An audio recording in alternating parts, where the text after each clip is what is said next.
In this video, we want to look at the date and finding out which day of the week it is. And so from the date, we want to know if it's Monday, Tuesday, Wednesday, and so on and so forth. So the way we're going to do this is by using three variables. First one is going to be myDate as the date. The second one is going to be the weekday of the date as long, so that's going to be 1 to 7.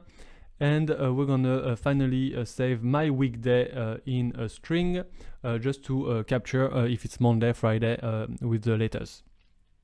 So first thing first, we set the date here. So I'm gonna say myDate is equal date, so meaning today. Then I'm gonna find the weekday number. And so that's the most important part here of our macro, which is going to be the variable myDate weekday equal weekday. And in brackets here, we have first myDate, the variable, comma, and vbMonday, which means that we want to find the day of the week based on Monday being the number 1. Then using several if statements, I'm going to say if the outcome, so the variable myDate weekday here is equal to 1, then it's going to be Monday, then equal to is Tuesday, equal to is Wednesday, and so on and so forth.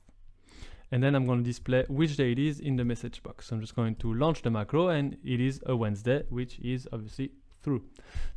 So the most important here is to really remember this weekday and then select the date and the vbMonday, or by the way, you can change that to whatever suits your use case here, as you can see.